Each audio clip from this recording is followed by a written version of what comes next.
If you need any Xbox or PlayStation codes or anything gaming related, check the referral links down in the description. They'll take you to g2a.com. They already have a discount on most of their goods already, and with the code CHES at checkout, you can get yourself an extra 3% off as well. Hey guys, how's it going? Ches back again and welcome to episode or match day number 2 of the FIFA 15 online career mode. After our draw against Channy Sports in the last game at home, we're now travelling away to play FULLMETALZO. He's playing as Club America, so it's really going to be interesting. These are the results from the opening match day. As you can see, both myself, Channy, Pepsi and Conflict all had a 2-2 draw, whilst DJ99 won 4-1 and Footy Manager lost 3-0 to today's opponent, FULLMETALZO. So he's on a good run of form and I'm going to have to be wary of that. We'll have a quick look at the league table as it stands after the first round of fixes. As you can see, DJ99 is top thanks to goals scored. They have this. He and FULLMETALZO have the same goal difference, but because DJ scored 4 and Zoe only scored 3, I say only, but because Zoe scored 3, Dan is top, and unfortunately for Zoe, he's having to settle for second place right now. Now, we had to make an upgrade. We were allowed to make an upgrade of +2, thanks to the fact that we drew our opening game. And I have to agree, the major consensus was to upgrade Mariappa. As you can see, the 68 rated centre-back there.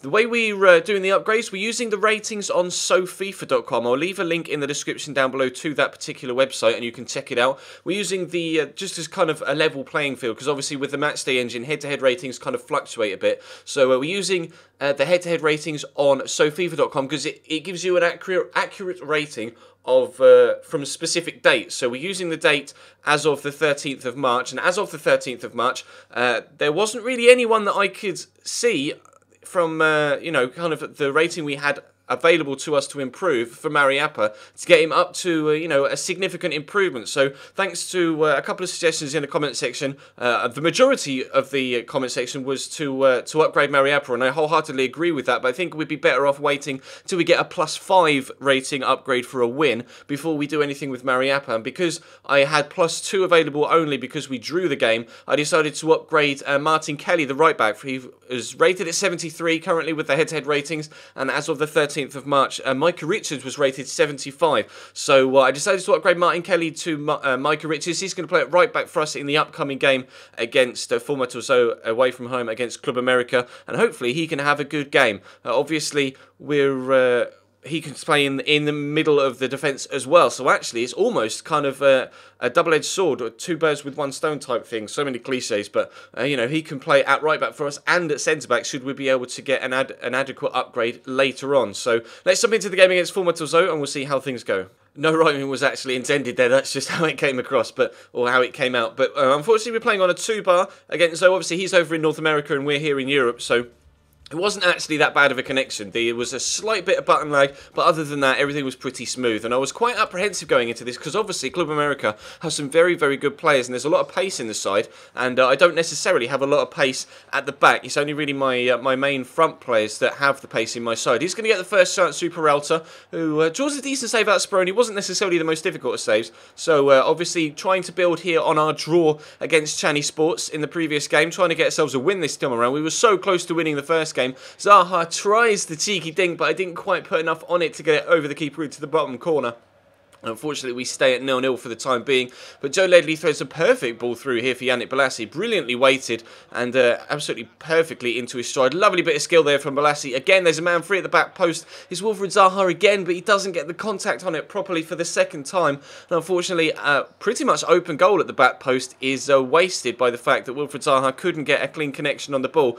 And he's coming forward here. So good turn by Martinez into Sambueza. Passes it on to Peralta. He's going to have his second shot of the game, but it's well blocked by the defender. And in this first half, we did defend very well indeed. That was kind of cutting him down to only a couple of chances. We only had 2 of our own. It was a very nervy game in the first half. I tried to keep possession away from him because I was, you know, concerned about the ability that his side has and the way that he can actually control possession himself and create some decent chances with his build-up play. So I tried to keep the ball away from him in the first half and it worked quite well. I was disappointed not to have come away with a lead in the first half, but this one through ball is going to split my entire defence all my hard work defensively to put bodies in front of the ball and try and throttle his attacking play was undone by one single through ball to Peralta. Brilliantly played through the defence. You can see the gap just opens up there. Played through. Speroni really perhaps should have done better. Maybe it was the pace on the shot that actually caught him out. But talking of pace, Jason Puncheon steals it off him there. And we're going to use the pace of Dwight Gale as we get a lucky rebound or deflection off the defender. The power around the outside defence.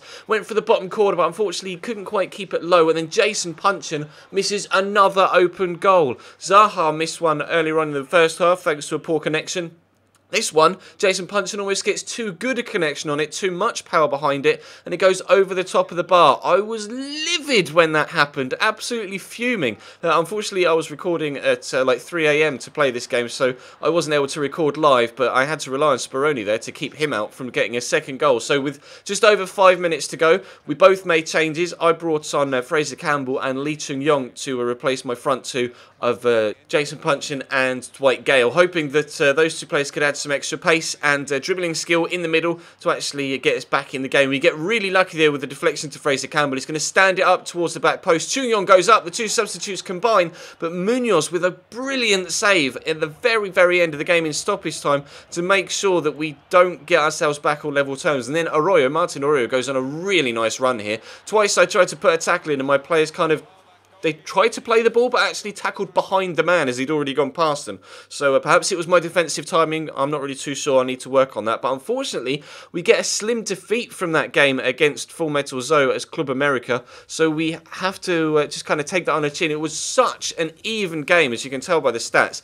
50% possession each. I had the better of the first half. He had the better of the second half. Unfortunately, despite having two open goals, and we weren't able to get ourselves a goal in that game. So that one extra shot on target proved to be the difference in that game. So unfortunately, as per the rules, of course they're in the description down below if you aren't fully aware of them, and of course feel free to check the introduction video of the series in the playlist. That's where I fully explain how things go down in this series. But because we lost the game, we have to have a +5 downgrade on our goalkeeper. So I need your suggestions in the comments section down below. I need a 70 rated goalkeeper that I can use using obviously the ratings on SoFIFA.com, so you can find the link in the description to that as well, so you can kind of do your own bit of scouting to see what's available. I need a 70 rated goalkeeper that we can use in the next game to play at home against Pepsi FIFA. So I'm a bit concerned that there aren't that many good goalkeepers at 70. If we'd been one rating higher, I could have gone with Simone Scuffet, but unfortunately he's 71 and not 70, so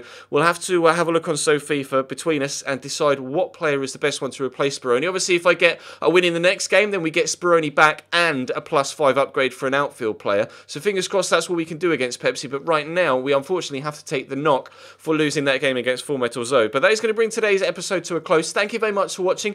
Check the channel page for anything you may have missed over the past few days on my other content, the FIFA 15 career mode content. Obviously, we've got the Inter Milan career mode series that's just started yesterday, and there'll be a career mode Road to Glory episode tonight, which I think is actually bringing us very much closer to Barclays Premier League promotion. So definitely check that out when it goes live a little bit later on. But for now, thank you very much for watching. Drop the video a like if you enjoyed. Leave me loads of suggestions for 70 rated goalkeepers in the comments, and I'll see you next time.